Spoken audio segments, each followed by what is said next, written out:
It's Jared from Strong Roots Farm. Today we're going to talk about grazing. We're in the fall here in southern Ohio. I'm right against the Ohio River, not 15 minutes from Kentucky. And in the Midwest, we have a certain weather, so make sure you're taking this into context with grazing. But understand, when I watch YouTube and as a YouTube, it's myself, I'm making videos, we say it depends. Like, what should I do? Well, it depends. And we don't really answer that very well, I feel like. As a person who watches YouTube, that it depends answer sucks because you're not really helping me. You're not telling me what I'm going to do. So today, as we talk about grazing, if I say it depends, I'm going to tell you what it depends on and hopefully help you answer that inevitable question that everybody else says when they say it depends. So there's a lot of factors. The longer you graze, the more this makes sense to you that people say this. But as a new farmer, as somebody who's trying to figure out maybe a new grazing style, it's very frustrating. So stick around. I'm going to try to help you out with that today. All right, as we get started here, disclaimer, I don't know everything. I've studied a lot, I've read a lot, and I've been doing this for a while, and I have changed my methods multiple times. One, I am kind of a scientist, engineer, philosophy kind of guy at heart. I don't have that artistry side of my brain, so I like numbers. I like to actually test stuff, and I will do tests on my farm. I will do things the exact opposite other people say to do them, and I will do things in different manners that 2 or 3 different people conflict, just to try things. But I don't know everything, so don't take this as gospel.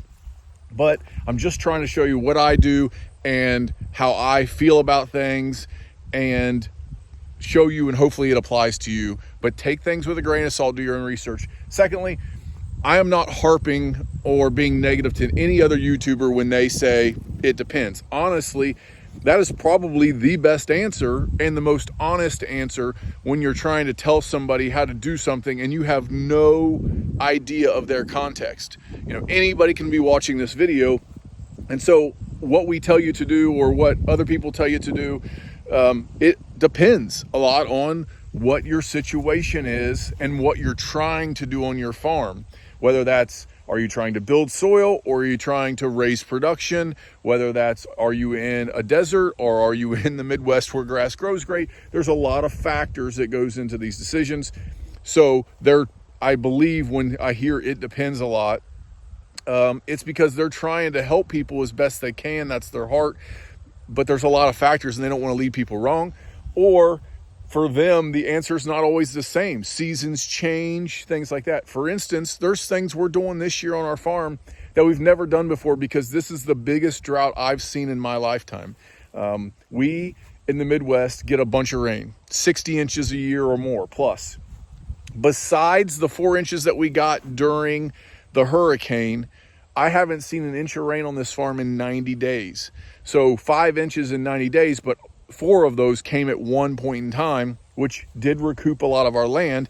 But it's been a very drought year, very unusual here in Ohio. You might have, and everywhere really, but you should have seen some of my videos when I talked about stocking densities, and I'm lower than I should be or than I think I can be, but I'm kind of happy I stayed there this year.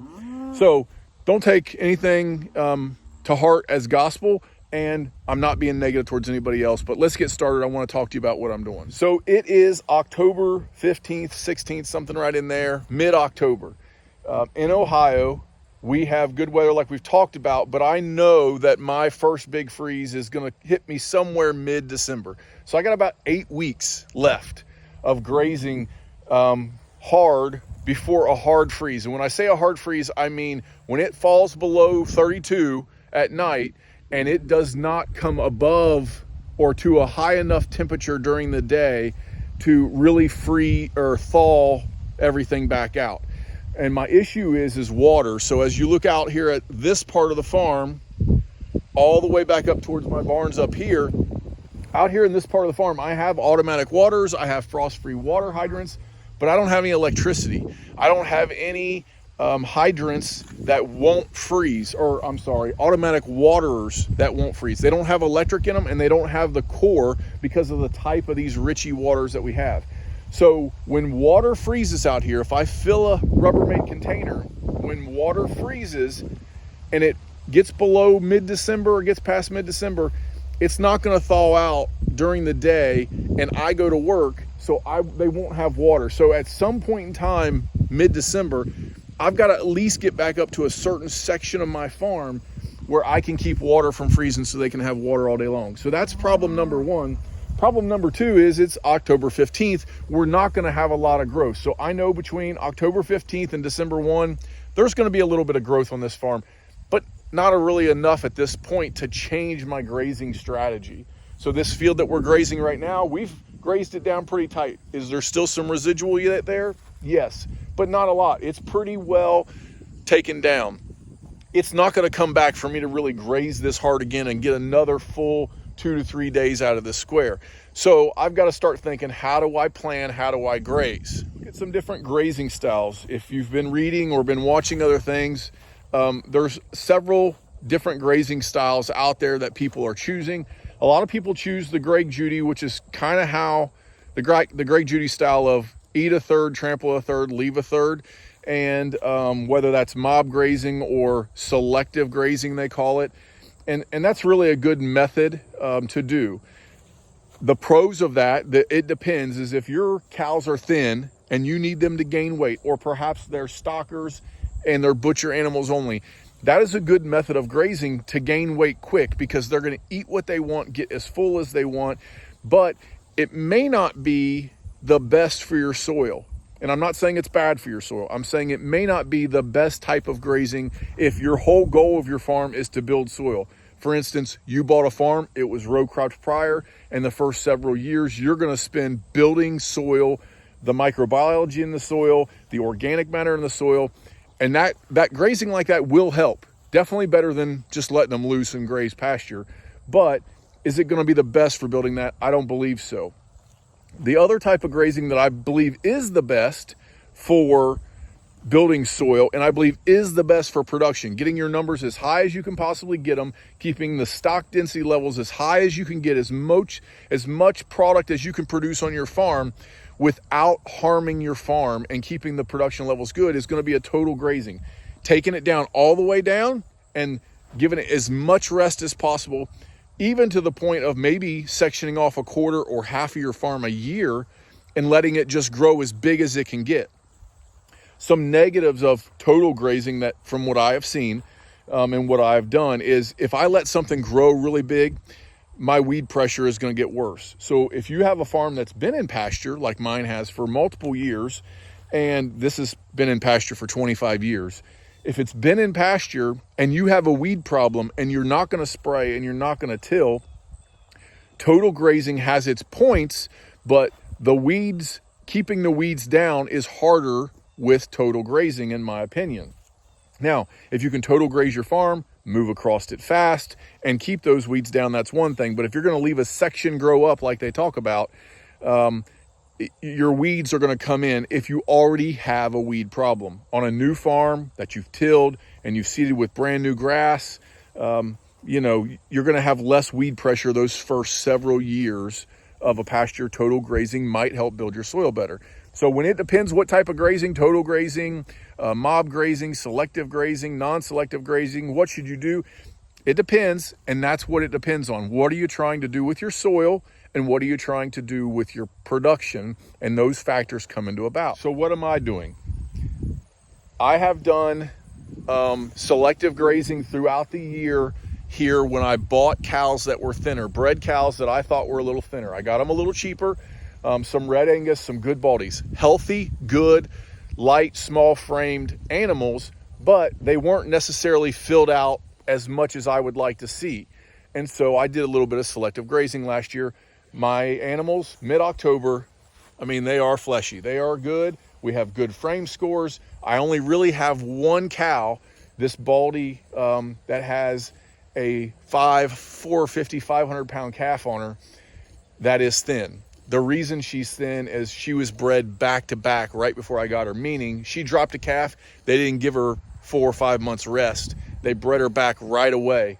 And so she was bred back right away, and I just did it again because she's on the wrong schedule for my farm.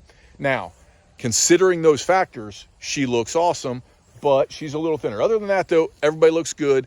They've all put on the weight that I needed them to put on, and I've given my farm enough rest with selective grazing to a point. So we eat down pretty far. If not, I clip it to keep the weeds down with the bush hog. But we were a little bit selective. Our paddocks were a little bit bigger than a total grazing system. So that's what we did up to this point. Now in mid-October, you can see what we have out here. And what I have done is I have a map of my farm. I know these paddocks, essentially on my farm, I can graze when water freezes. Those have not been grazed since the beginning of September. I'm stockpiling that. I will not touch those paddocks until water freezes. Until the weather makes me go to those paddocks for water reasons, they're up there. So everything around my barn, there's automatic waters from Pride of the Farm. I like those blue ones with the lids. They've never froze. Even at -8 here, they never froze. I also have electricity at a few different spots that I have 100-foot waterproof electrical cord that I can run to a water. So I have frost-free hydrants. I can fill my tubs, and I can run to a waterer where I can float one of those de-icers and allow. So that's how I'm gonna be able to graze closer up there to those certain paddocks. But I look at the rest of the paddocks. What's the rest of my farm look like mid-October? I got 8 weeks. How am I gonna move around the rest of my farm during those 8 weeks? And so this paddock here during the spring flush, half of the size of this paddock, half size, I grazed for 2 to 3 days. So essentially this paddock that they're in today got 6 days during the flush when grass was great. Now they've been in this paddock for 3 days. Grass was pretty good coming into here. We had good 6 to 12 inches of grass everywhere through here. It was thick.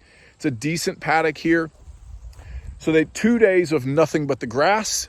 And then today was the 3rd day. So last night I rolled out a half a bale of hay. You can see some remnants of it out there. So we're eating this down. We're also starting to unroll just a little bit of hay. In fact, I have 9 round bales up there for 30 head.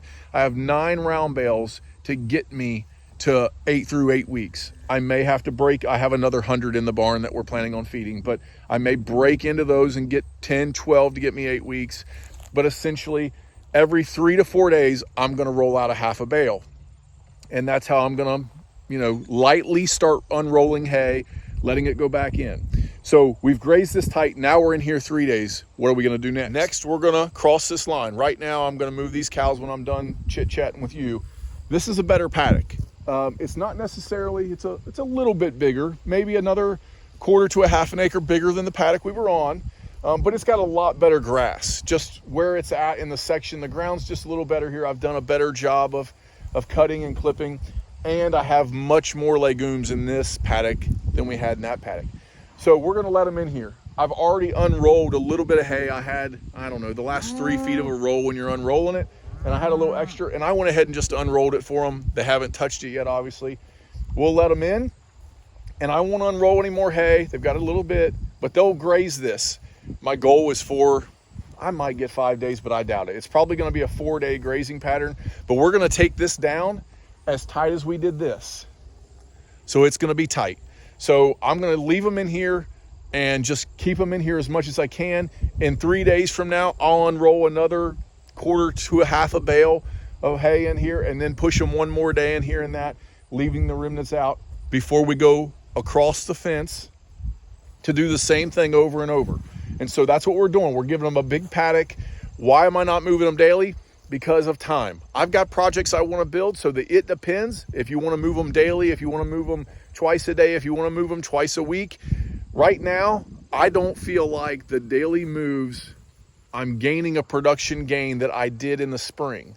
Daily moves in the spring when it's wet prevents pugging, so there's a factor of daily moves when it depends, of not harming your land because of pugging and wetness in the spring. There's also a better production value in the spring with grass. Grass grows quicker, grass is taller, grass has more protein, and so I can daily move the production value or cash back for me, essentially. The goal of moving does is better for me. It's more valuable in the spring than it is now. But because my situation is I work during the day, I need time for projects before it starts snowing. I hate working outside in the snow.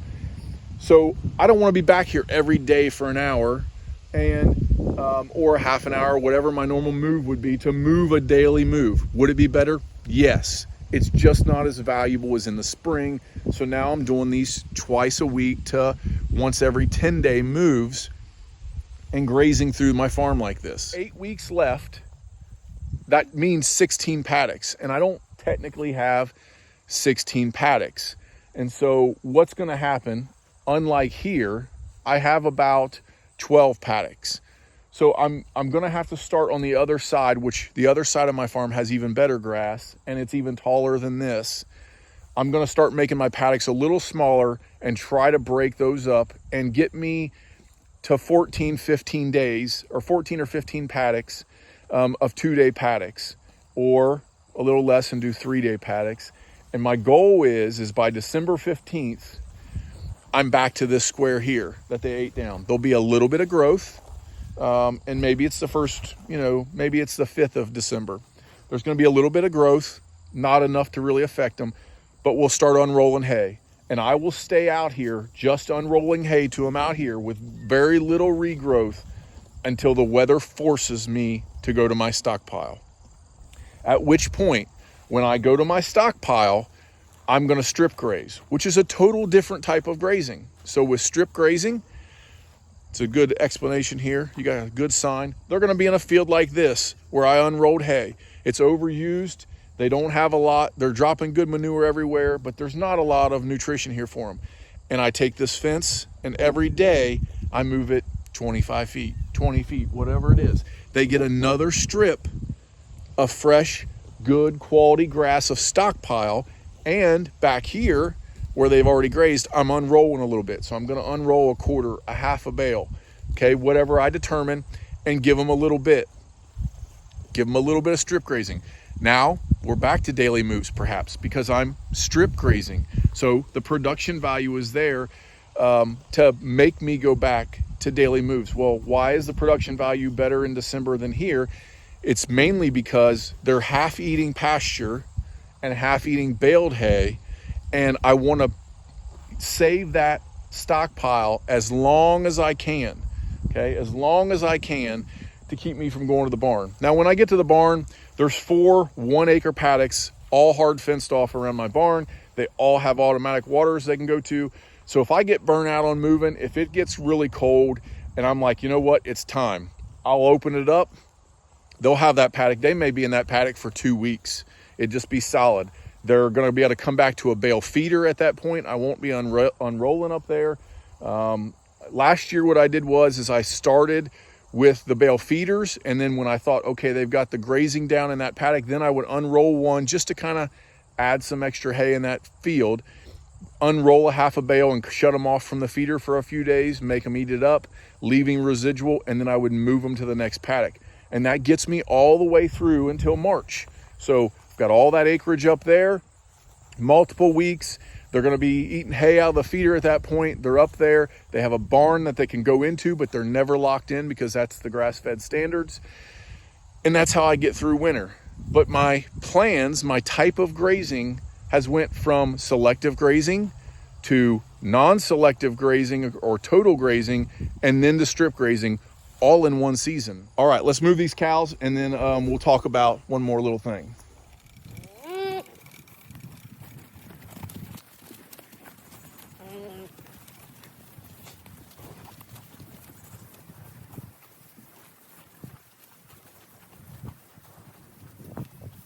Will this plan change? And yes, it will, or can. It has the ability to be flexed. So it's 50s this week. It's pretty cold. For mid-October, it's been colder, and on average, this is pretty cold for us. Mid-October, and we're in the 30s at night and mid-50s during the day. It's pretty cold here for the year. But next week is supposed to be 70. So and I can't see further than that in the forecast, and I wouldn't trust it if I could. But what happens if we get 3-4 more weeks of 70s and we get some rains? Well, that would totally change the growth of the grass, right? And so then that plan would change. I'm going to stay out here as long as I can, and that's kind of the goal. But have I cornered myself by eating it down this tight? I don't believe I have. If we get that rain, because of how dry we are, and we get the heat, and it stays there, this grass will bounce back. And I'll have another good paddock here of grazing, and I will have to unroll less hay. That's kind of the goal. Now you can see, they're in here, they have this ruminant strip, right? And they're eating the green grass. That's the other thing, is pasture nutrition. How do I judge that? And I don't know that this is right, so comment and let me know. But the way I judge my pasture nutrition is if I'm rolling out a little bit of hay for these 30 head, and they're going to the hay and not eating what's on the ground, in my mind, the hay has better nutrition than what is on the ground, than the grass that's growing. Typically, it's always better to have grass growing and eat grass that's growing or on the ground than it is to eat hay. But our hay is pretty good this year. We had a good spring here in Ohio. I bought and stocked up on first cutting. And so to me, when they're going to the grass instead of the hay, that's what they need. The other thing I'm doing is looking at their patties, and a lot of the patties over here have been stepped in. But let me see if you can see this one. So we got good size, round, perfect pumpkin pie looking patties. And so that's kind of the goal. Here's another one, has that dimple in the center there. So as long as their patties are looking good, I don't see any big, I call them horse poop looking patties, where they're big clumpiness, where they're not getting enough protein. I don't see a lot of scours or runniness, okay? And so I'm pretty happy with the nutrition. And so that's kind of the things I watch for and how I change my plans.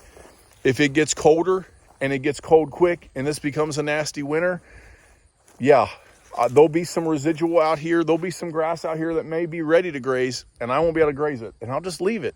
And that's where I'll start my season next year in the spring. I'll leave it. It's fine to leave it.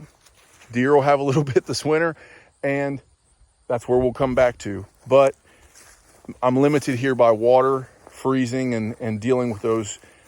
Is that something I could change? Yes, I could add some different style waterers over time. But for now, that's how we're running our farm, and it works for us. There's one other thing I have to plan for with the end of this year. And so one other thing that's changing or watching or is affecting my schedule. I have another butcher date in December. So there is one steer in this group who's a good calm steer, and he doesn't fight my bull a whole lot, even though I saw them goofing around with each other yesterday, and he's being butchered. So sometime at mid-December, I think I go December 18th or something to drop those off, whatever it is. Sometime before then, I have to make it back up to the barn to do a little sorting. At that time, I'll run everything through the head chute just to give him a good check before we go to the barn. And I also have to pull him out and get him loaded. And he's going along with another steer that's already sorted off up towards the barn with my calf that has a limp. And so they're up there. So I'll have to do that. That's the first thing. The second thing is I have to be prepared and have a spot for Hank, our bull, to go at the first calf drop. So as we get to March and the first calf comes, that's when I pull the bull. And so everything's bred already. He's not breeding anything else. He's in here eating with everybody. It saves me work because I only have to move one herd. Typically, if I didn't have that one segregated, I would only have one herd right now. And then come that first calf drop, Hank gets pulled and Hank goes to his own pasture, and he'll go with a group of steers. So, heifers that are already bred. There'll be two of those. I could put those in with him. Haven't really decided yet. But he has to be sorted out. He will come back in to the herd mid to late June to hit my dates right. And so I have to watch those in my dates in my plan. That's the only other thing that really affects my plan this year as we go forth. Is this right? Let me know what you think. I don't know. Is this how we're doing it? Yeah. So hopefully, it helps you a little bit with that. It depends, an explanation there. Well, there you have it. I hope that video helps you on grazing, specifically how I graze in the fall. Have an upcoming video that I want you to look out for. And so if you can subscribe now, hit the bell, you'll get the notification on that. If you like this video, make sure you hit that like button. It really does help us out. You wouldn't believe it, how much it does help our channel as we move forward. But this viewer request video is, what is the first implement or vehicle or whatever, ATV, UTV, should I buy as we're starting a small farm? There's a lot of videos, so I'm really surprised that he asked this.